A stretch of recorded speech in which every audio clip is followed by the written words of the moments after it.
Hello and welcome to my channel, or welcome back to my channel. Today we are diving into a real life ghost story, a story that happened to me. Let's dive in. Pretend you're in San Francisco, you're driving over the Golden Gate Bridge, you're gonna go about 45 minutes and you're gonna land in this beautiful little scenic town, very small population with incredible Victorian houses. Anybody who doesn't know what Victorian houses are about, Victorian houses are like a gigantic dollhouse. They're stunning, they're $1 million properties, they're incredible. But there's something about them. I mean, the outside's fine and everything, but on the inside of these houses, they just seem haunted, like you can feel the history. This takes place, this story, in one of these houses. So one of my best friends has a new guy, and the new guy is the estate manager for one of these homes, and one of the really nice ones in the town. You have to be rich to afford this house. So he invites us for drinks. We arrive, it's beautiful. It's on a corner, so it takes up a whole lot. He makes us a nice old fashioned, which is a cocktail, and he takes us on a tour of the house. I'm not an interior designer, but this house looked haunted. I mean, it looked old. It looked like a 90-year-old person lived there that was invalid, that had somebody to care for them that wasn't doing their job. But I mean, it just looked like no one had dusted in ages, and it just looked run down. So I asked him, what's up with the decor? And he said, oh no, that's the owner of the house wanted the house to seem like it was in the old days. And so the designer did it on purpose. So I'm thinking that's really weird, because it actually looks like little holes, like little mothballs in the curtains, everything. So I'm okay, so they went for Disneyland Haunted Mansion theme. I wasn't scared or spooked out too much, but I definitely wouldn't want to spend the night there. So we go outside, and now I'm going to tell you the layout of the house, because it's going to matter for the story. Looking in front of me is this beautiful Victorian house. In front of me here, outside, is the pool, the hot tub, and behind me, surrounding, is all garden area, incredible roses, every kind of things, gazebos, gorgeous. So we're in this outdoor oasis. I'm sitting here, my friend is sitting here, her guy is sitting next to her, and we're having drinks and we're having fun and we're hanging out, and all of a sudden I feel like someone's watching. I'm not really superstitious. I don't really get feelings like that. And I don't know why, I just had this overwhelming feeling that someone was watching. I don't even know why I said it, but then I said, I feel like someone's watching us. And the guy, right, 2 seats over, sits up in his seat and he says, looks at me and he says, what do you mean? Is he angry? And I'm no, I don't think he's angry. I think he's longing. I think he wants to be here with us. So he proceeds to tell a story.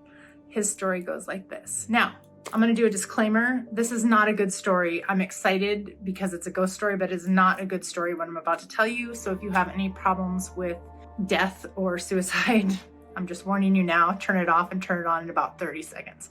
So the previous owner of the house, I don't know if she had a live-in boyfriend. I don't know if they got in a fight. I don't know if he was upset with her for some reason. I don't know what happened between them, but I do know that there was some issue and he was unhappy. He killed himself in the house, in the room, right where we're standing and watching. So he's like, what story are you talking about? And I said, the middle bedroom. So it's 3 levels that we're looking at, right? The top level looks like an attic-ish room. The next level, which is really kind of closest to us level wise, is the, or kind of looking down on us, is the bedroom. And then below that is maybe a living room sort of situation. And he's like, oh my God, he killed himself in that room. So all 3 of us are just staring at each other what are the odds? What are the odds that I'm going to have this overwhelming feeling? What are the odds that I'm going to mention this feeling? Is he trapped in the house? Is he I don't know, but it was and it wasn't a scary feeling. It was just I knew he was there. Anyway, we recover from this and we're back to our drinks, and we're going to walk downtown and have dinner. So we walk downtown, have dinner. Wonderful, wonderful, wonderful. Walk back to the haunted house, and now it's a beautiful night. The stars are out, the moon's out, so we decide to go swimming. So we're swimming, and then we're going in the hot tub and swimming in the hot tub. And all of a sudden I go to the bathroom, which is luckily not in the house. It has a little pool room. So I go to the little pool room, go to the bathroom, and I come back, and they're, having some fun in the pool. So I was like, oh, cool. I mean, okay, well, I'll go in the hot tub. So I'm sitting in the hot tub, and they're kissing in the pool, and it's fine. Who cares? New love, whatever. And then it just started getting like too long, like a little too long for my comfort. So I'm like, well, I'm just gonna go outside and make a phone call and chill out. And I'm sure by the time I get back that they're gonna like wrap it up and whatever. So I go out, I make my call, I come back and I kind of shut the gate like a little bit loud, you know, like, hey, guess what? There's 3 of us here, like what? So I come back in and they are full force. They're not stopping, they are doing their thing. And I'm like, I'm not comfortable here. Okay. They know I'm back. I mean, they must see a human walking by unless I became a ghost. And so I was like, okay, I have 2 choices. I can either go to the car or I can go inside the haunted house. So after much determination and speculation options, I decide to go in the haunted house. So I go in and it's dark. I mean, it's dark in there. The only room that's even remotely modern is the kitchen. And it has a few, like, you know those little night lights? It has like a few little night lights or like a light above the kitchen, the sink or something. So anyway, it has minimal, tiny lighting. And the rest of the house, by the way, really doesn't.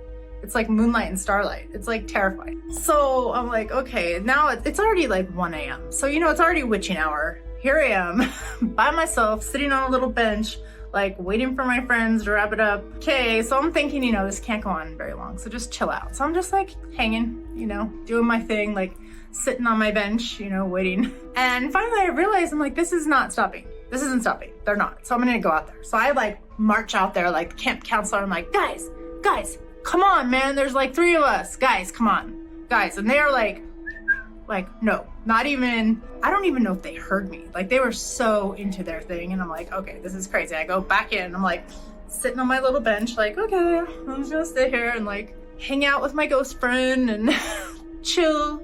So I think half hour went by. So now it's 1:30 in the morning and it's definitely a little bit creepy. I mean, it's just, I'm not comfortable. All of a sudden, the house alarm goes off.